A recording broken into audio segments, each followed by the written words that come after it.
Karena kita ada Kementerian Keuangan juga bekerja sama dengan Kementerian itu memberikan fasilitas-fasilitas.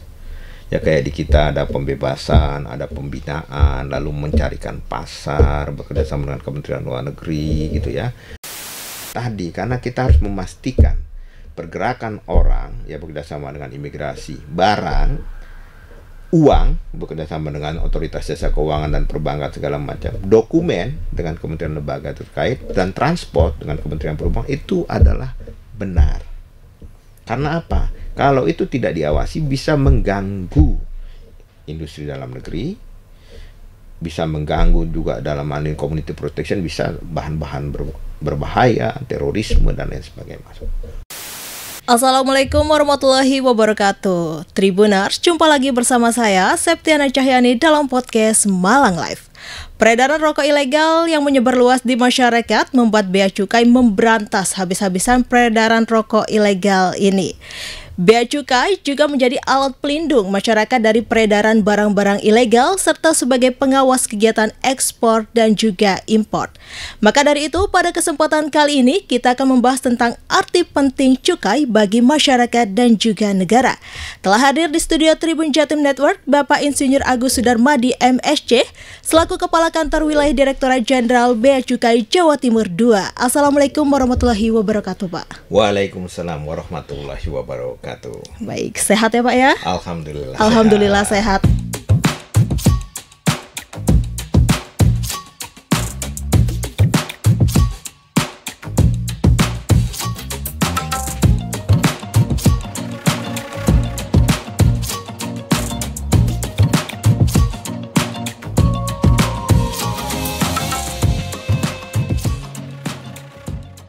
Mungkin bisa disapa dulu Pak Tribuners yang ada di rumah.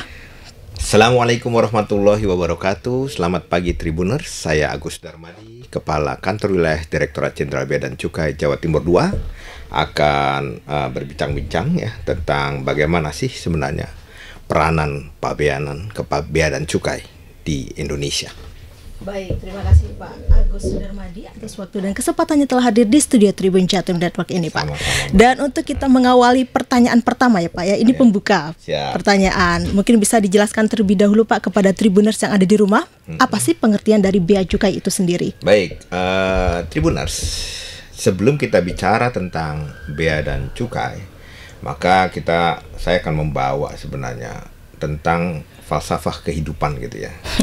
Nah, jadi kehidupan di dunia ini kan penguasa tertingginya manusia. Orang ketemu orang. Nah, ketika orang ketemu orang, itu pasti membutuhkan sesuatu yang disebut dengan barang. Jadi ada orang, ada barang. Lalu terjadilah alat tukar. Ya, untuk mendapatkan barang itu memerlukan alat tukar yang dinamakan dengan uang. Barang, orang ketemu orang, ada barang, ada uang. Nah, masalahnya adalah ketika melewati bergerak, apakah itu lokal atau internasional, karena ada border, maka perlu dokumen. Dan terakhir, untuk membawa barang itu diperlukanlah transport. Nah, sekarang barang pun sudah berkembang, ada yang tangible, ada yang intangible, uang pun demikian. Nah, ini adalah sebenarnya sejarah peradaban manusia. Kalau kita mau meruntut kepada kitab suci, pajak pertama ya, itu adalah ketika Nabi Adam sudah turun, lalu terbentuklah suku, klaster dan lain sebagainya. Isu pertama adalah ketika melewati suatu daerah. Nah, sesuatu daerah itu ada yang disebut dengan border, karena ada kepentingan masing-masing kelompok. Tadi, kepentingan orang membutuhkan barang, perlu alat tukar uang, dan uang itu perlu ada dokumen ya, apakah legal atau tidak legal, boleh masuk atau tidak masuk. Ada nggak? Satu barang boleh di satu negara atau satu tempat, tetapi di tempat lain menjadi tidak boleh. Dan itu adalah kewenangan dari masing-masing internal mereka. Nah, dari itu perlu ada transport. Nah, Bea Cukai bertugas untuk memberikan pelayanan dan pengawasan terhadap arus pergerakan orang, barang, dokumen, transport, dan uang juga. Ya, walaupun ada yang langsung ya seperti pemeriksaan barang, tetapi ketika barang kan pasti akan terkait orang, pasti akan dicek juga terkait dengan transaksi keuangannya, lalu transportnya dan sebagainya. Sehingga memang Bea Cukai itu ada di semua negara.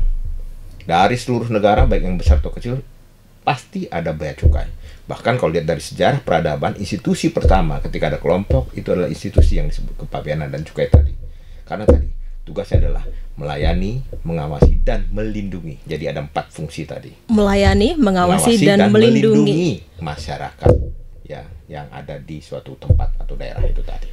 Jadi itu 5 pilar kehidupan manusia. Orang ketemu orang, butuh barang, perlu uang, dokumen, transport, bea cukai terlibat di dalamnya. Oke, berarti itu ya Pak ya, kayak sejarahnya dari bea cukai kehidupan manusia itu sendiri ya Pak ya, dari pertama kali pajak pertama bea cukai ya Pak ya. Dari sejarah peradaban. Tapi kalau misalkan seberapa penting Pak bea cukai itu bagi masyarakat dan juga negara itu? Bayangkan gini, ada barang-barang, ada konten-konten atau apalah gitu ya, yang baik itu tangible atau intangible tidak dibutuhkan atau berbahaya bagi suatu masyarakat. Kalau tidak dilakukan pengawasan, tidak dilakukan pembatasan, contoh paling gampang adalah misalnya kita ada tekstil gitu ya, masuk tekstil dari luar negeri tanpa melalui proses pemeriksaan, mana yang boleh, mana yang diizinkan, makanan dan seterusnya. Dan yang paling berbahaya adalah ketika menyangkut community protection ya. Saat ini kita lihat perkembangan pergerakan drugs, narkotika, psikotropika itu luar biasa. Iya, luar biasa. Dan ketika kita bekerja sama dengan instansi penegak hukum lain, itu tangkapannya nggak hanya 1 gram, 2 gram. Kalau sudah melewati border, di mana community protection adalah bagian dari tugas bea cukai, itu jumlahnya sangat besar. Jadi pentingnya adalah tidak ada satu negara pun yang tidak ada bea cukainya. Ketika bea cukai tidak berfungsi, maka lalu lintas barang, orang, dokumen, dan transport tadi tidak terawasi dengan baik, tidak terdistribusi datanya kepada kementerian lembaga yang membutuhkan, maka bisa kebayang. Dan itu biasanya pada saat perang. Perang itu ya. Kayak ketika perang chaos, ya barang kayak gitulah. Susah jadi. Dan kalau misalkan secara signifikan ya Pak ya, perbedaan dari bea dan cukai itu sendiri apa kira-kira? Ya, bea itu pabean. Ya, pabean itu gini. Jadi pabean adalah salah satu pajak karena melewati satu area atau daerah yang disebut dengan border. Ya, misalnya dari Indonesia dengan Malaysia ini ada border. Dulu kan saudara tuh, ya, terutama di perbatasan kayak di Kalimantan atau di Sumatera gitu kan, itu sebenarnya satu suku gitu ya, atau saudara. Tetapi begitu ada negara, di situ ada regulasi. Masing-masing negara punya kepentingan untuk melindungi internalnya. Seperti apa Pak? Misalnya gini, ada barang yang dibutuhkan, ada barang yang dilarang, ada orang yang boleh lewat, ada yang nggak boleh lewat, ada kalau sekarang konten-konten yang baik yang tangible, intangible boleh dilihat oleh masyarakat atau tidak, itu adalah kewenangan karena ada regulasi masing-masing. Tiap negara berbeda-beda. Nah itu kita harus menjaga itu. Nah sedemikian pentingnya itu, kalau itu tidak dilakukan bisa menimbulkan hal-hal yang negatif baik di sisi negara pengekspor ataupun di negara pengimpor. Ekspor juga bisa bahaya ketika ilegal. Ya contoh misalnya ada hasil bumi, tambang segala macam, itu kan milik bangsa kita. Kalau kita tidak kontrol, tidak diawasi, tiba-tiba bergerak itu yang menggali siapa itu kan padahal hasil milik bangsa Indonesia, itu bisa berbahaya juga bagi ketahanan ekonomi. Secara prinsip, bea cukai itulah part dari yang disebut dengan ketahanan nasional. Makanya di berbagai negara itu levelnya sudah naik menjadi border and security. Jadi customs and border protection. Ya, jadi memang dari sisi pergerakan tadi ada pertahanan, itu yang di TNI ya. Terus ada penegakan hukum dan sebagainya, tapi ada ketahanan nasional karena menyangkut ekonomi, pergerakan tadi 5 pilar tadi. Bea cukai di situ mempunyai tugas atau fungsi yang sangat besar. Fungsi yang sangat besar tadi itu ya Pak ya, untuk melindungi negara Indonesia itu sendiri. Betul, dan itu juga toolsnya kan melalui penerimaan negara. Walaupun misalnya saat ini APBN kita itu kan kurang lebih 2.000 triliun lebih ya, hampir itu sekitar 90-80%-nya itu kan dari pajak dan bea cukai. Dari bea cukai itu kurang lebih sekitar 450 triliunan per tahun nanti dari pabean dan cukai. Tetapi dilihatnya adalah bukan dari uangnya, karena terfasilitasi, karena diasistensi, ekonomi bergerak. Ketika ekonomi bergerak ya, nah disitulah muncul ekonomi baru, dan itulah menjadi domain dari pajak, Direktorat Jenderal Pajak, disebut dengan pajak langsung tidak langsung tadi. Jadi ada pajak langsung pergerakan barang tadi dan pajak tidak langsung. Iya, oke, baik. Kalau misalkan cukai ini kan tadi kayak suatu pungutan negara ya Pak ya, yang dikenakan terhadap barang-barang tertentu. Ya. Apakah cukai termasuk dengan pajak Pak? Cukai itu juga, cukai justru sama pabean itu sebenarnya sama. Cuman bedanya cukai kalau dari sisi ilmu perpajakan itu adalah dia sintaksis pajak dosa. Karena ada konsumsi atas barang-barang tertentu tapi tidak bisa dihilangkan secara penegakan hukum atau dihilangkan 100% dan dia mengganggu masyarakat, maka negara berhak untuk intervensi. Bagaimana cara negara mengintervensinya? Melakukan pembatasan peredarannya, produksinya, konsumsinya. Oke, pembatasan peredarannya tuh seperti apa, Pak? Nah, dengan toolsnya tadi, dengan pajak tadi, pajak dengan itu cukai, ya kan, cukai. Makanya rokok itu pajaknya terbesar itu dibandingkan pajak yang lain. Pajak penghasilan itu satu batang rokok harga 1.000 bisa sampai 70%. Sebelum dia dijual, negara ambil 70% sampai 60%. Untuk apa? Tadi, karena ini dia orang merokok, orang meminum minuman keras atau melakukan aktivitas yang di undang-undang itu di plastik dan lain sebagainya, gula, itu bisa membahayakan masyarakat. Maka negara mengambil uang ini ya dari konsumernya tadi untuk apa? Dikembalikan lagi kepada masyarakat. Dalam teori perpajakan disebut dengan internalized externalities negatif. Jadi ada akibat karena konsumsi barang tertentu, dia itu bisa berbahaya. Ya. Lalu negara ngambil untuk apa? Dikembalikan kepada masyarakat yang terdampak. Nah, mekanismenya di situ. Jadi pajak dari cukai di situ. Bedanya dengan pabean. Kalau pabean tadi untuk community protection nggak boleh masuk dari luar atau dari dalam, keluar. Nah, caranya apa? Tadi di pajak, perizinan dan lain sebagainya, atau bahkan tidak boleh bergerak sama sekali. Nah, kalau cukai, barang-barang ini sepanjang terdaftar membayar pajak boleh bergerak tapi diawasi tadi peredarannya, konsumsinya. Ya, rokok kan itu kita tahu lah berbahaya bagi kesehatan. Tapi jangan lupa dari sektor rokok hampir 300 triliun lebih penerimaan dari negara, dan multiplier efeknya ekonomi dari industri hasil tembakau itu di Jawa Timur saya masih melihat sebagai sosok guru ekonomi itu. Kalau dimatiin ya ada nggak penggantinya kan gitu. Ya, itu tugas negara melihat pertimbangan itu. Dan kalau misalkan kita berbicara tentang rokok ini ya Pak ya, sekarang ini kan lagi booming rokok ilegal ya Pak ya, peredaran rokok ilegal. Katanya peredaran rokok ilegal di pasaran ini masih marak ya Pak ya. Pelaku usaha menilai bahwa salah satu pemicunya itu karena kenaikan tarif cukai hasil tembakau naik signifikan 10% ya Pak ya. 2 tahun terakhir yaitu 2023-2024. Seperti apa Pak? Nah, jadi bicara tentang rokok gini, saya kebetulan udah setahun di sini, saya banyak sekali melakukan selain memang pelayanan penegakan hukum, juga melakukan salah satu tugas saya itu untuk sosiokultural. Jadi mencari gitu ya, kenapa ini rokok ini begitu besar. Saya bertemu dengan saya ke pesantren-pesantren, berbicara dengan akademisi ya, secara triple helix bahkan ke pentahelix. Jadi Bapak berkunjung ke pesantren-pesantren untuk melihat untuk memberikan masukan-masukan, juga bekerja sama. Nah, bicara tentang rokok tadi kan sebelum ada negara, itu adalah suatu hal aktivitas yang tadi sah-sah saja. Ya, rokok ya. Bahkan di beberapa negara itu cukai itu bahkan kalau di sini nggak bakal mungkin lah. Di luar negeri kayak di Belanda, kayak hiburan malam itu kena dicukai. Untuk apa? Untuk membatasi dan orang harus bayar supaya nanti bisa di trace and track. Nah, karena itu dari awalnya nggak ada regulasi nih. Negara datang, ini bahaya nih asapnya, bisa pengaruh kepada kesehatan. Maka negara menghilangkan. Ada pertimbangan tadi, pro konsnya tadi. Kalau dihilangkan, ditutup ini, ada industri, ada pertanian, ada buruh segala macam. Sementara kita belum bisa masuk memberikan solusi. Akhirnya apa? Dibatasi tadi. Nah, dari situ sendiri ya, pajaknya itu tadi sudah lumayan besar. Dan ketika kenaikan, nah ada market nih ya.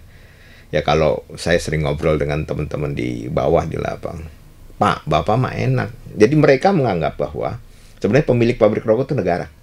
Pemilik pabrik rokok itu negara. Ya, karena memang tadi pajaknya ya negara itu bicara tentang rakyat Indonesia. Jadi harus ketika itu semakin naik, mereka nggak tadi ada peraturan bayar baru boleh diedarkan. Nah, nobody like to pay taxes by nature. Tidak ada orang yang suka bayar pajak. Ya, kadang-kadang pun kita untuk bayar zakat urusan dengan Tuhan pun nawarnya masih banyak nih. Nah, ini pajak. Itu by nature, tapi kan hukum harus tetap ditegakkan. Nah, ketika kenaikan dan mereka melihat itu tadi biasa ada upaya melakukan tax evasion atau tax avoidance, penghindaran ataupun bahkan tidak membayar pajak. Nah, ini yang kita menjadi tugas negara untuk mencari titik keseimbangan. Karena tadi antara fungsi services, kan kalau istilah dari sisi yang ini di dua sisi nih, sisi negara mewakili rakyat dan sisi pengusaha yang mewakili kepentingan untuk ekonominya. Services diberikan ya kan, oleh kita izin segala macam. Tapi negara juga. Jadi antara servis dengan kontrol itu kadang-kadang memang tugas negara di sini nggak gampang.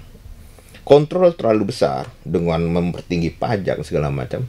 Ini dianggap pelayanan di sini rendah, ngapain gue urusan misalnya? Mending sekalian. Tuh, kalau ketangkep. Nah, ini kan sifat kita nih, Cerman. Nah, kita juga harus melakukan pembinaan-pembinaan tadi. Bagaimana mencari titik equilibrium antara sebenarnya supply dan demand-nya itu terkait dengan tarif itu memang bukan pekerjaan yang gampang karena banyak faktor, tetapi kita berusaha terus. Nah, kemarin kita lihat memang kayaknya titik equilibrium sudah tinggi. Mungkin salah satunya untuk rokok itu, kalau untuk kepentingan tadi pengawasan penerimaan negara, salah satunya mengembalikan kepada masyarakat itu ada yang disebut dengan ekstensifikasi cukai. Ekstensifikasi cukai itu ya tadi ada objek-objek cukai baru. Saat ini gula sudah mulai dipertimbangkan, plastik ya, minuman berpemanis, bukan gula ya, kalau minuman berpemanis. Zaman dulu Belanda BBM kena karena itu dianggap merusak alam kan. Lalu gula, terus kita karena ini kebutuhan masyarakat akhirnya dilepas. Jadi sekarang itu yang kena objek cukai adalah minuman mengandung etil alkohol dan etil alkohol, lalu rokok ya, dan juga produk turunannya. Terus juga sekarang sudah mulai kita plastik karena itu mengganggu alam ya, walaupun memang belum mature banget, belum settle betul. Dan saat ini minuman berpemanis, tapi kita belum se ekstrim negara lain, hiburan malam dan kayak begitu. Tapi kalau misalkan seperti negara barat mungkin hiburan malam itu juga dikenakan tinggi ya, karena apa? Ada potensi penyebaran penyakit yang kalau negara tidak intervensi itu kan bisa kemana-mana. Makanya ketika masuk hati-hati di sana. QR code sudah bekerja di situ. Tapi kalau misalkan barang dikenai cukai itu ciri-cirinya seperti apa, Pak? Dia barang yang dibatasi, perlu dikendalikan. Ya, kayak tadi kan jelas rokok, minuman mengandung etil alkohol, ya, lalu terus sekarang sudah minuman berpemanis karena itu ditengarai atau sudah berdasarkan hasil penelitian itu adalah mengandung berbahayalah bagi kesehatan. Ya, dulu BBM, gula dan seterusnya, plastik, ya, cukai plastik juga. Dikendalikan atau perlu diawasi gitu ya. Dan ada juga pemakaian dapat mengakibatkan dampak negatif. Oke, berarti intinya itu yang merugikan diri sendiri ya, Pak, dan juga dan merugikan masyarakat juga luas. Sementara ini nggak bisa secara hitam putih. Nah, gitu harus ada pendekatan atau alternatif lain. Dan tadi kenaikan tarif 10% ini dikenakan itu faktornya, kira-kira faktor lainnya seperti apa, Pak? Tadi menyeimbangkan antara fungsi kontrol dengan fungsi pengawasan melalui tools. Jadi tools ini kan revenue, pajak ya. Jadi pajak ya cukai itu adalah bukan alat untuk sekedar mencari penerimaan negara, tapi lebih kepada tadi mengawasi peredaran, membatasi penggunaan dan seterusnya. Bahkan kan diatur juga tuh siapa yang boleh dan seterusnya. Nah, di sini nih nggak mudah nih, ya. Karena ketika kita negara terlalu eksesif masuk sini, naikkan setinggi-tingginya, di sini, waduh, gitu ya. Mending aku bayar misalnya, atau apalah ilegal tadi. Nah, ini menjaga keseimbangan. Nah, atau dimatikan sekaligus. Di sini ada petani, ada buruh, ada ya yang dampak multiplier efeknya. Di sini tugas negara harus masuk tadi. Oke, berbicara tentang petani ya, Pak ya, petani tembakau. Tembakau itu kan merupakan salah satu komoditas yang termasuk barang kena cukai ya, Pak ya. Benar tidak, Pak? Jadi gini, bukan hasil tembakau kena cukai, hasil tembakau, hasil produk tembakau. Jadi kalau tembakau dikunyah-kunyah saja atau dijadikan penyedap ya nggak masalah gitu. Tapi hasil ketika dia diubah menjadi bahan rokotis, ya, tembakau iris atau menjadi rokok, di situ tadi. Kenapa? Mudah digunakan oleh masyarakat dan itu berpotensi ada bahayanya secara kesehatan dan lain sebagainya. Oke, dan diambil dengan cara yang legal ya, Pak? Cara legal berdasarkan undang-undang itu undang-undang sendiri. Cukai, betul. Dan lantas apa manfaat dana bagi hasil cukai, hasil tembakau sendiri bagi masyarakat, Pak? Luar biasa itu. Untuk Jawa Timur itu kurang lebih hampir 2 triliun lebih. 2 triliun lebih. Ada satu kabupaten yang dapat sekitar berapa ya, 400-300 saya lupa, tapi detailnya nanti itu ada ya. Itu PAD-nya sendiri. Nah, itu bisa dimanfaatkan apa? Jadi dana bagi hasil cukai itu untuk yang pertama adalah kesehatan, untuk kesejahteraan masyarakat, sosialisasi, dan untuk penegakan hukum. Nah, kami juga banyak minta kepada pemerintah daerah nih, sering bekerja sama, diusulkan lagi Salah satu usulan yang sudah kami lakukan itu adalah pembayaran BPJS buruh-buruh misalnya. Dan itu di beberapa Pemda sudah dilakukan.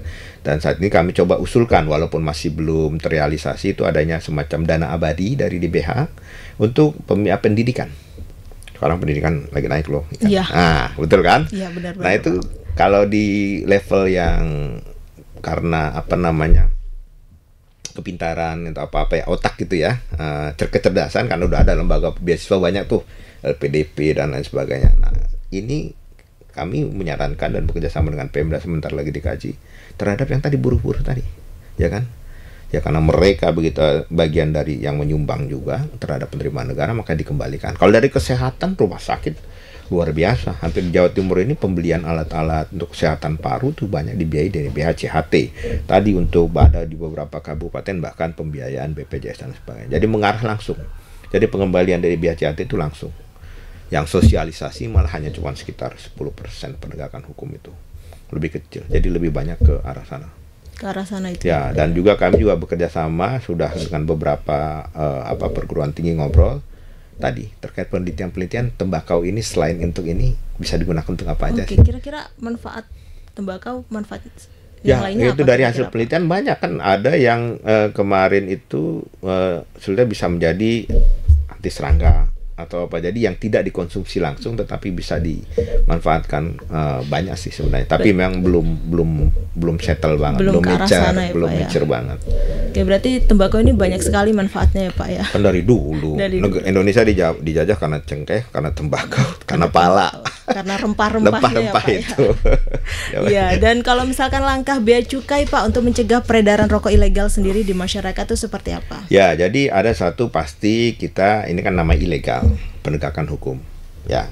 Tapi penegakan hukum kan nggak bisa serta-merta. Penegakan hukum ada yang preemptif, ada yang preventif, ada yang kuratif. Nah, preemptif ini salah satunya yang kami lakukan di sini Jawa Timur dalam melakukan pendekatan sosiokultural. Karena tadi dari rokok itu mungkin banyak belum tahu, sumbang ke lembaga pendidikan, ya terutama kalau di Jawa Timur kan berbasis keagamaan kayak pesantren, itu luar biasa loh. Ya untuk kelangsungan tadi. Nah ini juga kita melakukan sosiokultural. Yuk kita buat rokok yang benar, yang legal tadi.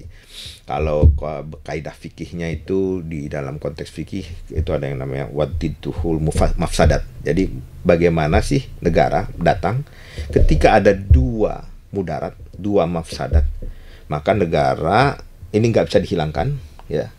Maka negara bertugas untuk mengatur demi keselamatan dan kesejahteraan masyarakat, memilih yang mudaratnya paling kecil, manfaatnya paling besar. Paling gampang gini, pabrik rokok tadi, kalau paling gampang sih ini berbahaya bagi kesehatan, matikan, ya kan? Tapi ada mudaratnya gede tadi tuh, apa ya, pengangguran, ekonomi segala macam, lalu penerimaan negara tidak terpungut. Toh akhirnya akan buat juga, gitu kan? Begitu dimatikan dia tutup menjadi legal total. Akhirnya dipilihlah, dikelola, walaupun tadi ada yang bilang makruh, ada yang bilang haram, ada yang bilang halal, terserahlah. Kita negara nggak masuk ranah fikih itu, tapi tadi memilih tadi, dipungut, dibina, supaya nanti ada penerimaan negara, uangnya masuk kembali lagi, tapi tetap terawasi dan terkontrol. Jadi legal dan ilegal kelihatan. Legal itu adalah yang mematuhi atau sepakat dengan kita dalam kehidupan bernegara, berbangsa dan bernegara ini, untuk mengelola dengan baik. Yuk kita sama-sama nyumbang. Kok gede banget? Ya kan udah ganggu orang. Iya. Kalau nggak ganggu orang kan nggak dipungut. Nah pilihan itu sebenarnya dikembalikan kepada masyarakat. Oke, dan kalau misalkan langkah bea cukai ini Pak terkait meningkatkan pemahaman kepada masyarakat terkait bahaya dari rokok ilegal itu seperti apa? Kita bekerja rokok ilegal gini. Merokok yang legal saja itu sudah kontroversi kan. Dari Kementerian Kesehatan pasti bilang, dan itu memang benar hasil penelitiannya, berbahaya asapnya itu, ya. Seberapa bahayanya ya itu kan ada banyak penelitian. Nah, ilegal itu bisa menjadi lebih berbahaya ketika tidak ada QC, quality control, dan quality assurance, karena dibuat di dalam tanpa pengawasan. Kalau dia punya izin kan pasti diawasi nih. Kementerian lembaga lain juga ada di situ. Ya dari Kementerian Tenaga Kerja pasti, dari pemerintah kabupaten kota, provinsi sampai pusat mengawasi, terus yang perindustrian, perdagangan mengawasi, kesehatan mengawasi. Quality control dari produk. Kalau tidak, dia yang ilegal kita nggak tahu dibuatnya gimana, apakah benar yang dimasukkan itu aman atau enggak? Kan udah banyak ditemukan dicampur dengan barang-barang yang jauh lebih berbahaya lagi gitu loh. Nah, itu guna. Jadi legal dan ilegal itu isunya bukan hanya sekedar tidak membayar saja, tapi ada tugas negara di situ, menjamin bahwa barang yang dikonsumsi itu bisa terawasi penggunaannya, dibatasi konsumsinya, dan juga bisa dikendalikan. Jadi kalau misalnya sudah terlalu banyak, tadi mekanisme tarif atau mekanisme pembatasan. Nah, kalau pabrik juga, ketika pabrik juga ini kita ada unsur keadilan di sini. Yang menggunakan tangan pajaknya lebih rendah dibandingkan yang menggunakan mesin, karena menggunakan mesin lebih masif, lebih cepat, dia tinggi. Ya. Lalu yang mesin juga ada yang golongan 1, golongan 2, golongan 3. Yang semakin banyak ya semakin tinggi. Itu aja pilihan jadi. Nah, gitu. Nah. Tapi kira-kira ada gak sih Pak perbedaan ciri-ciri antara rokok ilegal dan rokok non ilegal itu sendiri? Ya, jadi rokok legal kita nggak bicara, kalau bicara legal bukan di rokoknya ya, bukan di esensinya, tapi di pemenuhan ketentuannya. Ada 3 jenis yang disebut ilegal tadi. Kalau yang legal udah pasti dia memenuhi peraturan, izin semua semua dipenuhi, lalu pakai pita cukai ya. Di minuman yang mengandung etil alkohol dan sebagainya juga sama. Nah, dilihat dari yang pertama, dia dijual tidak sama sekali tidak pakai pita cukai, yang disebut dengan rokok polos. Itu ilegal. Yang kedua adalah salah personifikasi, punyanya siapa ya, dipakai itu. Jadi ada orang cuman pura-pura bikin pabrik tapi jual beli pita. Itu banyak ada ya. Lalu ada juga yang memang maksudnya untuk dari mesin, untuk tangan, karena tadi pajaknya lebih rendah ya kan. Misalnya karena dia dilinting kan kita memperhatikan bahwa biayanya pasti lebih besar. Ada tapi rokok linting tuh termasuk cukai gak sih Pak? Linting itu ya tadi kita bicara yang SKT namanya, sigaret kretek tangan, kena cukai ya, bukan yang tingwe ya. Tingwe nanti kita bicara lagi. Yang tadi karena dia menggunakan tenaga manusia, di situ ada unsur manfaatnya tadi ya. Ada, walaupun ini mafsadat, ada mudaratnya, tapi ada manfaat, ada pekerjaan segala macam tuh. Itu lebih rendah. Lebih rendah. Nah, pajak cukainya. Nah, ketika dia pakai mesin lebih tinggi, tetapi tadi ada orang yang menggunakan untuk mesin ini pakai pitanya ini. Jadi ada salah yang disebut dengan peruntukan. 3 jenis tadi.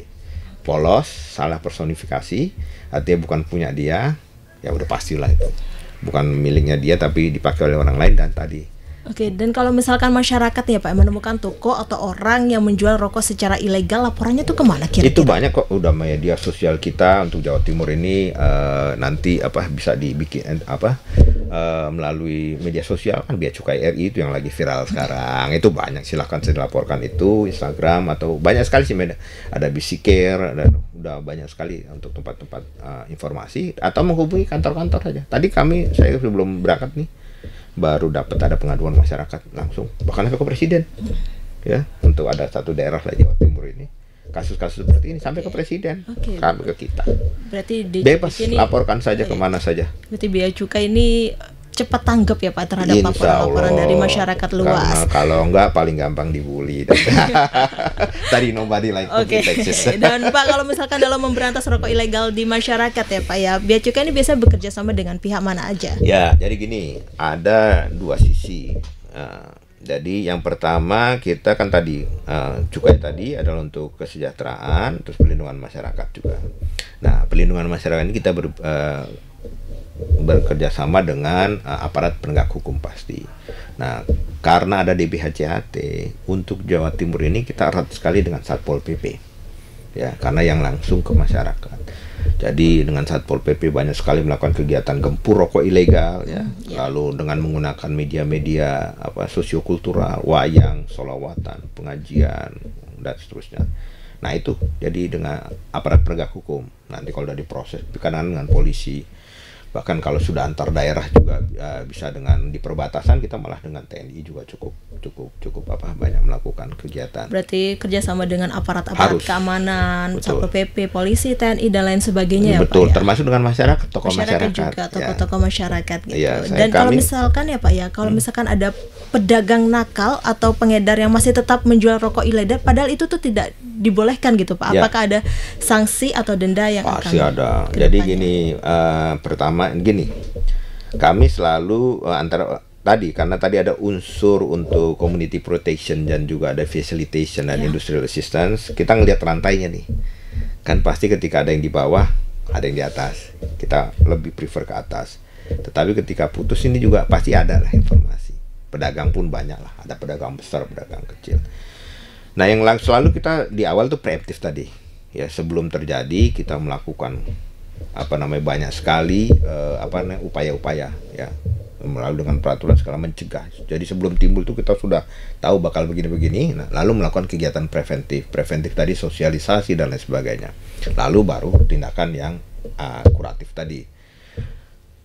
Pada prinsipnya berdasarkan undang-undang tidak membedakan mana pedagang, mana ketika dia memperjualbelikan. Jadi kalau di kepabeanan dan juga itu ketika dia sudah dipindah tangankan untuk diperjualbelikan, itu ada isu di situ, yaitu melanggar undang-undang. Nah, itu bisa kena sanksi administrasi, bisa kena pidana penjara, bisa dua-duanya, pidana denda dan pidana administrasi tergantung pasal yang dilanggar.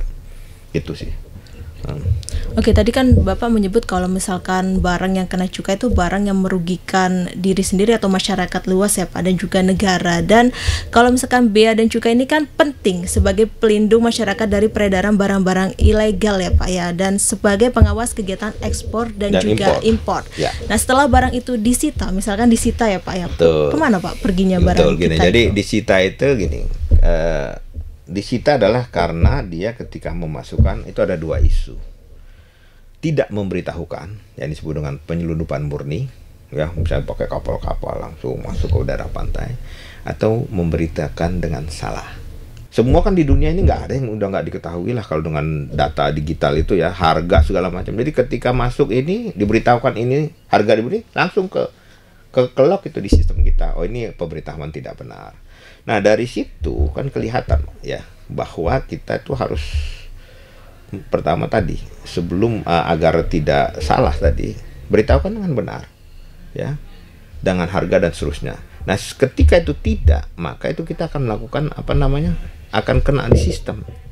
Nah, ketika kena di sistem itu tadi resikonya ada yang pidana denda tambah bayar, atau kalau dia melanggar ketentuan terkait dengan pidana yang lain, itu dia harus ditahan segala macam. Nah, itu hati-hati aja. Kalau ditahannya tuh, nah itu tadi yang tadi juga yang disebutkan untuk di mana disita. Kita memberi waktu misalnya untuk kepabeanan itu dari itu 30 hari. 30 hari berarti tidak diurus ya, tidak diurus, itu menjadi barang tidak dikuasai. Lalu ya, yang baru itu tidak dikuasai, kalau nggak salah 60-90 menjadi dikuasai oleh negara. Nah, ketika tetap nggak diurus, maka menjadi barang milik negara. Nah, barang milik negara ini pindah statusnya dari yang tadi dalam proses di bea cukai menjadi barang milik negara, itu biasanya oleh Direktorat Jenderal Kekayaan Negara. Itu ada dua pilihan. Negara berhak kan, karena nggak diurus, ya artinya melanggar. Di sini ada negara tadi udah dikasih waktu, menjadi barang milik negara, bisa dimusnahkan. Dan itu selalu, kalau rokok biasanya kita musnahkan, nggak mungkin atau dihibahkan, disumbangkan, atau bahkan juga untuk dipakai kepentingan masyarakat atau negara lainnya. Kalau rokok itu? Kalau rokok dimusnahkan. Kalau barang bisa jadi. Contoh paling gampang, misalnya kita nangkap mobil nih, ya di perbatasan banyak itu. Nah, biasanya terus dengan proses-proses itu, karena nggak ada yang ngurus dan nggak ada yang mau ngakui, negara ngambil misalnya, lalu dihibahkan dan seterusnya. Tapi bisa dikasih tips nggak sih Pak, bagaimana agar masyarakat tidak mudah tertipu pada lelang ilegal, mulai dari membeli barang lelang itu seperti apa? Ini websitenya yang resmi, nggak ada itu WA gitu. Kalau udah WA langsung ke nomor pribadi, apalagi dari nomor pribadi, itu pasti bohong, tipu. Termasuk juga kalau yang kirim-kirim barang, ya. Nggak ada itu, kecuali memang mereka sudah ada perikatan dengan perusahaan masing-masing ya, artinya udah ke perusahaan, lalu ada itu tuh memang komunikasi pribadi mereka. Itu saja sih lembaga yang resmi. Tadi ada lembaga lelang Go ID itu ada di situ, silahkan, banyak sekali. Oke, dan juga Kepala Subdirektorat Humas dan Penyuluhan Bea Cukai Encep Dudi Ginanjar ini pernah mengatakan ya Pak ya, bahwa penipuan lelang mengatasnamakan bea cukai ini masih marak ditemui dan sangat berpotensi menimbulkan kerugian bagi masyarakat itu sendiri ya Pak ya. Iya. Berarti sudah masih marak ya Pak ya. Iya, literasi tadi ya, karena ya dengan semakin, jadi gini, ketika penegakan hukum dengan kepatuhan itu kayak Tom and Jerry lah, ubur-uburan nggak pernah selesai. Ketika kita sudah punya teknologi, akan ada lagi teknologi baru untuk mengcounter yang ini. Nah sekarang itu informasi kan masuk, ekonomi itu sudah ke arah personal. Dulu kan kita melalui manufacture ya, ada penyeliannya. Sekarang dengan teknologi berkembang, terus juga perdagangan secara digital itu bisa langsung ke personal, itu bisa cepat. Nah ketika personal masuk informasi kepada personal itu harus dicek and recheck. Bener nggak nih dari lembaga resmi?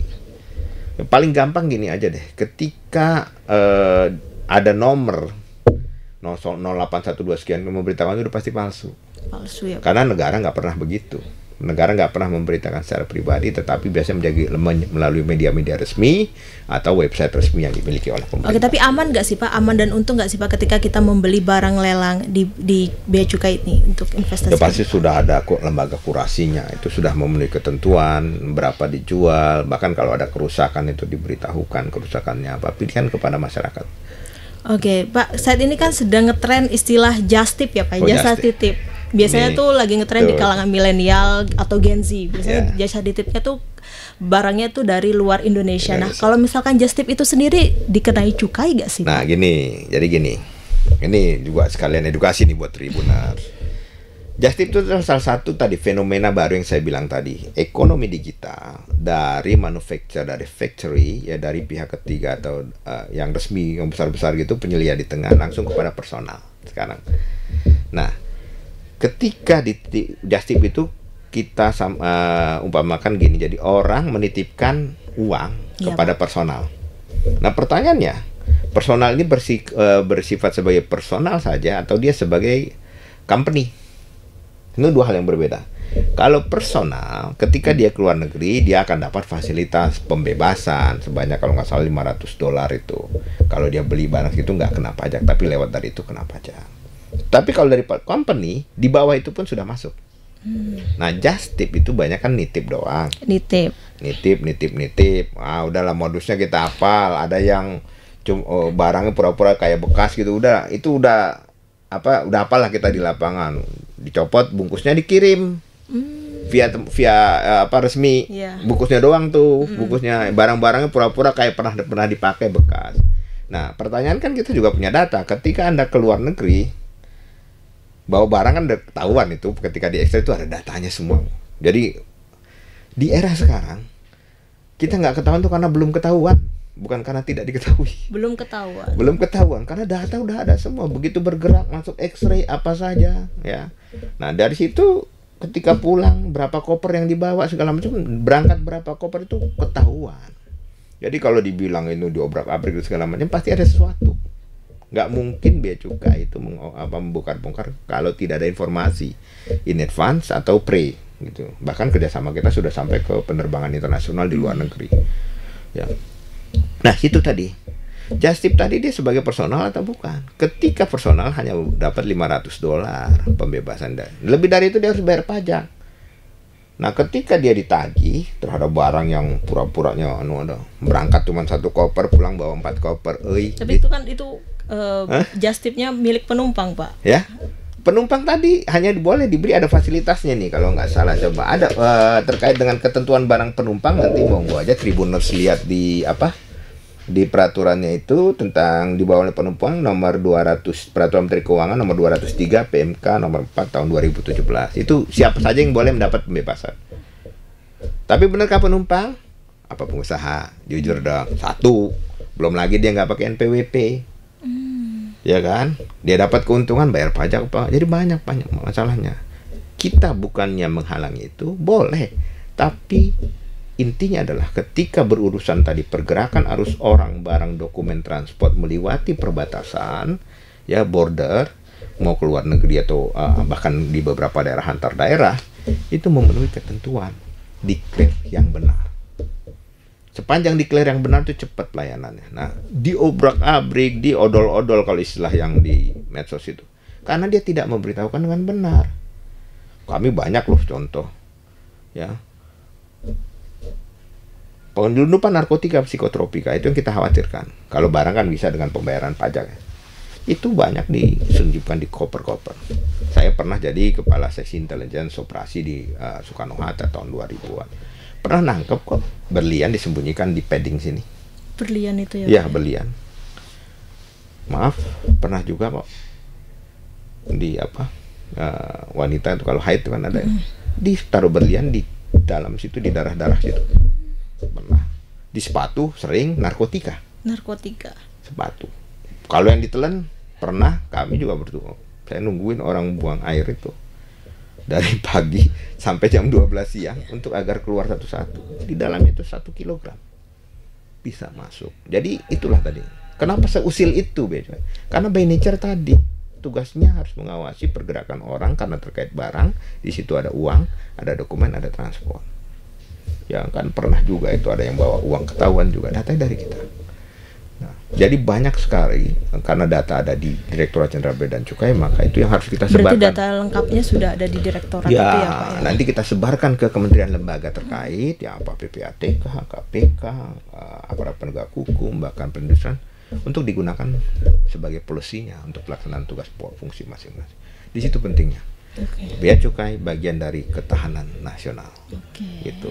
Oke, Pak. Kalau misalkan kita berbicara tentang UMKM ya Pak ya, bagaimana cara Bea Cukai ini mendukung atau membina ekspor UMKM itu sendiri? Itu menarik. Ini satu sisi lagi. Tadi kan kelihatan nyebelin nih, sisi nyebelin ya.